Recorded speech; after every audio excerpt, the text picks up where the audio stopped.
This section of notes, we're going to be looking at East Asia today. We're going to look at the political and economic systems of East Asia a little bit more than we have. We'll look at the agriculture, how it's different in East Asia, and then how industry itself is different in East Asia. Then we're going to kind of move on to some real-world instances with kind of the power dilemma fueling this growing population and how the infrastructure is having to change because of that. And then the environmental concerns that come out of that. And finally, we'll end with Hong Kong's new international airport and kind of what makes Now we're going to look at the economic spectrum. If you remember about the economic spectrum, in the middle always goes socialism. It's kind of 50-50 on big business. On the far left, you have the communism economic system or command economy. And then on the right, you have the free market. North Korea is going to go on the far, far left because they are 100% government control. They're the most extreme left nation in the world. If you'll take the movie The Interview, it's actually not that far from how life really is in North Korea. Then China is going to be just to the right of that, and they're in fact moving more and more to the right as they make more decisions like opening up the spheres of influence and creating these free market zones because they're seeing economic success. So they're a little bit further to the right of communism, and they are actually moving to the right on the economic spectrum, even though today they're located at that red mark that you see next to North Korea.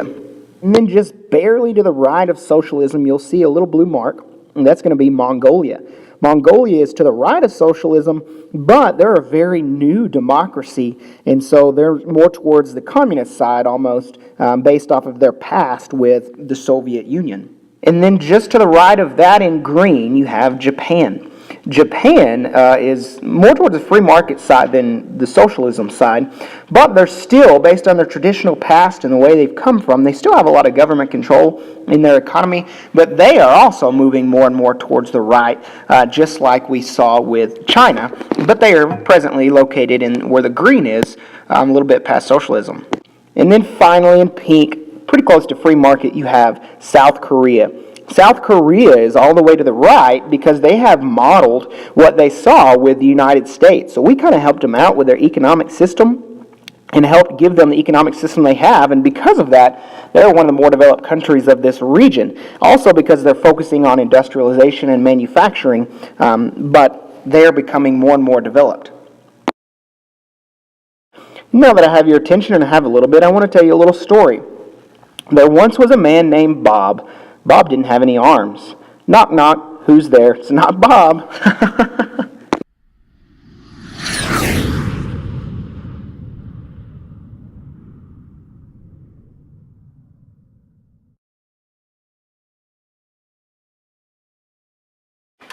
Now moving on to agriculture. First I want to look at China. China is East Asia's most rural economy, but don't let that fool you. They are still very urban. They have a large number of people that they need to work the land. As you can see, their farmland, for the most part, is this dark green, which is subsistence farming, which means they're just farming to survive. They're not making a whole lot on little amounts of land. They're using a lot of land to make little. To help out with this, in the 1950s, there was what was known as the Great Leap Forward campaign. In this campaign, the communist government organized farms into large communes or large farming communities where these members shared the work and shared the products equally among them. It didn't matter if you worked incredibly hard, you got the same amount of food as the person who did very little. There were large numbers of people who escaped this system and moved into the cities, and that's what's causing these urban areas to grow. These manufacturing and trade regions are growing throughout China because economically it's better for the families. For Mongolia, mainly you have pastoral nomadism. What that means is people following herds around. That's about the extent of farming in Mongolia. There's not a whole lot that you're going to see in Mongolia. Now moving on to industry. First I want to look at Japan. With the help of the United States, Japan has become a very industrial center, and it has industrialized very, very quickly after World War II. We helped them out after World War II. We helped them become one of the most industrial nations in this region. Then looking at the Koreas, South and North Korea. After the Korean War, South Korea focused more on industrialization, and we helped out South Korea and their industrialization. And so South Korea has become one of the more developed nations of this region because of their focus on manufacturing and trade. In North Korea, the government is totally controlling and totally determines what the people do.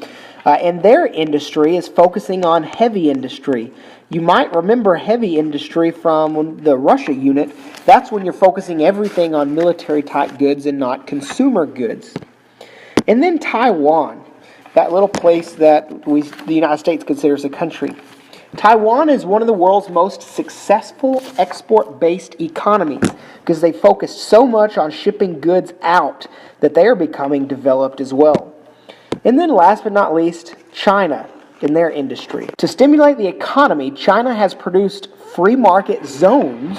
In these zones, they allow a capitalist type of economy, and they have exponentially grown, and the economies of this region have grown dramatically. And because of the success of these free market zones, China is opening up more and more of these type of areas so that it will help out their economy.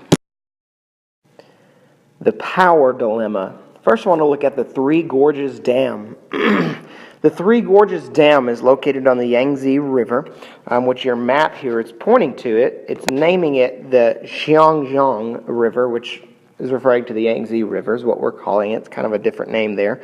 But it's showing you the location of the Three Gorges Dam. And I've got pictures in both corners. The Three Gorges Dam is this huge power hydroelectric project that came through.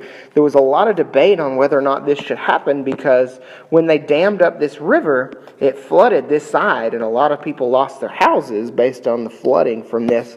And then all of the environmental concerns that came along with it, such as the bacterial buildup that will occur on this side where the water is just pooling and setting, and how the plant and animal life is changed because of this being dammed up and not having the full effect. But the good things that came from the Three Gorges Dam are that ocean-going ships, which you can see a picture of that here, can now get through and go further down the Yangtze River because it is widened after this point, and it has more water. It goes through these different locks, which you could see. This side fills up, it gets up here, goes in here, then it fills this side up, and then the ship goes in this, and then they close the gate, and this fills up. And then finally they're able to get to this level, and then ocean-going ships are able to go further down the Yangtze River than they were before. Nuclear energy. Japan, South Korea, and Taiwan rely on nuclear energy for 30 to 40% of the energy source. An example of the negative effects of nuclear energy is the Fukushima nuclear power plant disaster in Japan in 2011. A tsunami caused a reaction in the Fukushima nuclear reactor plant, which exploded and spread radiation throughout other parts of the world, and we were afraid that this radiation was going to reach the United States and pollute the United States coast, which some radiation did, but not to the levels of what people were expecting. But still, you can only imagine the animal life that was affected by this fallout as it came through. Environmental concerns. First, with China. A main environmental concern of China is pollution. Air pollution especially. This picture is not an exaggeration. There are days when the Chinese government tells elderly and tells kids that they don't need to go outside because the pollution is so bad. And you can just imagine the acid rain that goes on in this area because of this pollution. But don't worry, because China has a solution to this problem. They have created the Blue Sky app so that when you're taking a picture of a hazy area, like you see in the picture on the left, you can use this app to make it blue and make everybody happy because the sky is now blue. That's no joke. It's called the Blue Sky app. The problem with China and their pollution is China's just wanting to produce more and more. They're wanting to become a more developed nation, and their way of becoming a more developed nation is to produce more and more, and this is causing more and more pollution. They also have issues with deforestation because they have a high demand for lumber. Also, desertification is even going on in the West based off of the land use practices used. North Korea, South Korea, and Taiwan are having to deal with the waste that's being produced from the nuclear energy they are producing. They're having to come up with a way to get rid of it. Mongolia is also having a problem with deforestation as their lumber industry is increasing and more people are engaging in that type of economic activity based on the vegetation available. And then last but not least, the Hong Kong International Airport. What you'll notice about this when you look at it is it's an island. Hong Kong actually shipped in dirt so that they could build an island to put an airport on because they don't have enough land otherwise because they're running out of land. Hong Kong is this little bitty island south of China, officially part of the Chinese government, but they have some independence, kind of like Taiwan. But land is not a luxury, so they had to ship in all this dirt so that they could build an island and have an airport.